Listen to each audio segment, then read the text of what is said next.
স্বদেশ প্রত্যাবর্তন উপলক্ষে তারেক রহমানের সংবর্ধনা অনুষ্ঠানে জড়ো হবেন অর্ধকোটিরও বেশি মানুষ। এজন্য সরকার ও দল থেকে নেওয়া হয়েছে কড়া নিরাপত্তা। মঙ্গলবার সংবর্ধনা স্থল পরিদর্শন করে বিএনপির নেতা রুহুল কবির রিজভী জানান, দেশে নেমে আগে পূর্বাচলের সমাবেশে যোগ দেবেন তারেক রহমান, পরে এভারকেরে মায়ের সাথে দেখা করবেন তিনি। বিস্তারিত জানাচ্ছেন ফরাদ ইবনে মালিক। দীর্ঘ 17 বছরের অপেক্ষা, মাতৃভূমিতে ফিরছেন বিএনপির ভারপ্রাপ্ত চেয়ারম্যান তারেক রহমান। এজন্য সাজ রব পুরো ঢাকায়। তারেক রহমানের স্বদেশ প্রত্যাবর্তন উপলক্ষে পূর্বাচলে প্রস্তুত হচ্ছে সংবর্ধনা মঞ্চ। 30 ফিট বাই 48 ফিটের বিশাল মঞ্চ প্রস্তুতির কাজ শুরু হয়েছে 21শে ডিসেম্বর থেকে। সংবর্ধনা অনুষ্ঠানের এখনো 48 ঘন্টা বাকি থাকলেও এরই মধ্যে মঞ্চের আশেপাশে এসে ভিড় করতে শুরু করেছেন দলের বিভিন্ন স্তরের নেতা কর্মী সমর্থক। এসেছেন দেশের নানা প্রান্ত থেকে। আমরা আশা করি আমাদের সর্বোচ্চ পাহাড়ি বাঙালি সকলে মিলে আমরা একটা ভালো সম্বর্ধনা আমরা এখানে উপস্থিত থেকে আমাদের আবেগটুকু আমরা উচ্ছ্বাস দেখাতে চাই। 17 বছর পর ওনাকে একটি নজর দেখার জন্য 2 দিন আগেই আমরা কিন্তু ঢাকা চলে আসছি অনেকেই, কারণ জানেন এখানে লক্ষ লক্ষ কোটিতে মানুষ ছাড়িয়ে যাবে, মানে বিস্ফোরণ ঘটবে এই ঢাকা শহরে। এটা ইনশাল্লাহ সারা বাংলাদেশের ইতিহাস হয়ে থাকবে। বর্তমান প্রজন্মের কিন্তু যুগে কোনো ভালো নেতা এখন বর্তমানে নাই। এখন উনি আমাদের আইডল, উনি আমাদের ভবিষ্যৎ। 3 দিন আগের থেকে জড়ো হয়ে গেছে ঢাকা শহরের মানুষের বাসায়, হোটেলে, সব জায়গায়। শুধু একটা আশা, দেশের তার উপর একবার ওরা দেখবে। এদিকে মঞ্চ প্রস্তুতির খুঁটিনাটি পরিদর্শনে দুপুরে পূর্বাচলে আসেন অভ্যর্থনা কমিটির সদস্য সচিব রুহুল কবির রিজভী। জানান, 25শে ডিসেম্বর গণতন্ত্রের বরপুত্রকে স্বাগত জানাতে পূর্বাচলে জড়ো হবেন অর্ধ কোটিরও বেশি মানুষ। 25 তারিখে এখানে মানে মানুষের মহামিলন এবং মহামেলায় পরিণত হবে, এই ব্যাপারে আমরা নিশ্চিত। অর্ধ কোটিরও বেশি মানুষের উপস্থিতি হবে সেদিন ঢাকায়। আমাদের অন্যান্য যে প্রস্তুতি সেগুলো সম্পন্ন হওয়ার পথে, চূড়ান্ত হওয়ার পথে। তিনি জানান, বৃহস্পতিবার ঢাকায় ফিরে তারেক রহমান আসবেন জনতার মঞ্চে। সেখান থেকে এভারকেয়ারে যাবেন মায়ের স্বাস্থ্য ও চিকিৎসার খবর নিতে। এরপর নানা আনুষ্ঠানিকতায় যোগ দেওয়ার কথা রয়েছে।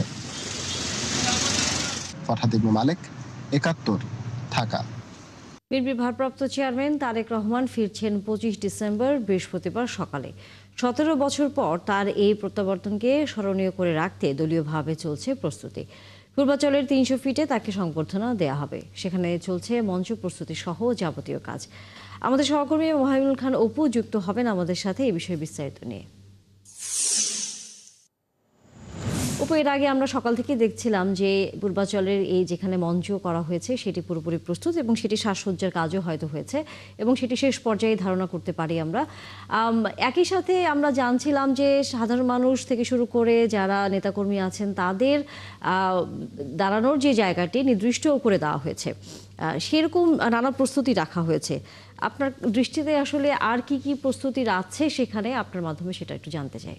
মঞ্চ তৈরির যে কাজটি সেটি কিন্তু ইতিমধ্যে প্রায় শেষের দিকে, তবে সাজসজ্জার যে বিষয়টি রয়েছে সেই কাজগুলো কিন্তু এখন চলছে। আমার দেখতে পাচ্ছেন যে আমার ডান দিকে কিন্তু এই মঞ্চ তৈরির কাজ চলছে। আমরা সকাল থেকে আমরা এখানে ছিলাম, আমাদের অন্য সহকর্মীরা ছিলেন, তারা এই মঞ্চ তৈরিকে কেন্দ্র করে কিন্তু বিএনপির যে নেতাকর্মী যারা রয়েছেন তারা কিন্তু এই মঞ্চের সামনে এসে তারা উচ্ছ্বাস প্রকাশ করছেন। দীর্ঘ 17 বছর পর, অর্থাৎ 1.5 যুগের বেশি সময় পর বিএনপির ভারপ্রাপ্ত চেয়ারম্যান তারেক রহমান, এই নেতাকর্মীদের নেতা, তিনি দেশে ফিরে আসবেন। তার ফিরে আসাকে কেন্দ্র করে, এই প্রত্যাবর্তনকে কেন্দ্র করে বিএনপি নেতাকর্মীদের মধ্যে আমরা যে উচ্ছ্বাস দেখতে পাচ্ছি সেটি কিন্তু 300 ফিটে এখন বেশ দৃশ্যমান রয়েছে। অর্থাৎ মঞ্চর আশেপাশে যে সড়কগুলো রয়েছে এবং প্রত্যেকটা জায়গাতেই কিন্তু বিএনপি নেতাকর্মীরা রয়েছে এবং মঞ্চ তৈরির কাজ যেটি সেটিও কিন্তু এগিয়ে চলেছে। আমরা একজন কর্মীর সাথে কথা বলবো যে আপনি কোথা থেকে এসেছেন, দীর্ঘ 17 বছর পরে তারেক রহমান দেশে ফিরে আসছেন, তাকে সামনাসামনি দেখবেন, সব মিলিয়ে যদি বলতেন। জি ইনশাল্লাহ, আমি ফরিদপুর কানাইপুর থেকে আসছি। একটু আপনার কাছ থেকে জানতে চাইবো, আপনাদের নেতা 17 বছর পরে আসছে, 1.5 যুগ পরে, আপনাদের ভিতরে আনন্দ উচ্ছ্বাস কাজ করছে, সামনাসামনি দেখবেন, সব মিলিয়ে যদি। আলহামদুলিল্লাহ, আমরা অত্যন্ত খুশি। আমাদের নেতা নেতা, যদিও আমরা দীর্ঘ প্রতীক্ষায় ছিলাম, তারপরেও আমাদের মনের মধ্যে একটা বিশ্বাস ছিল আমাদের নেতা এরকম একটা মৌসুমে, এরকম একটা মোমেন্টে আমাদের সামনে আসবেন। আজকে ঠিক সেটাই হয়েছে। আমরা যেটা দীর্ঘ 17 বছর বলে আসছি যে তারেক রহমান আসবে।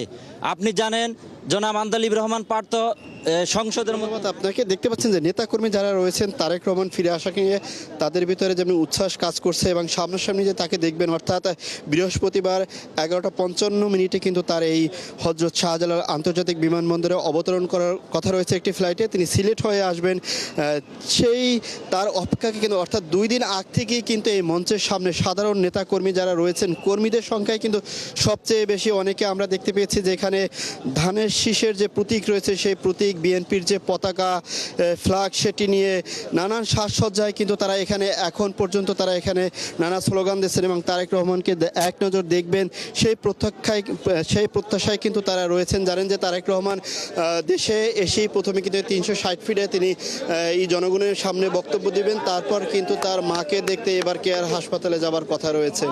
তো 300 ফিট থেকে এই ছিল সবশেষ খবর।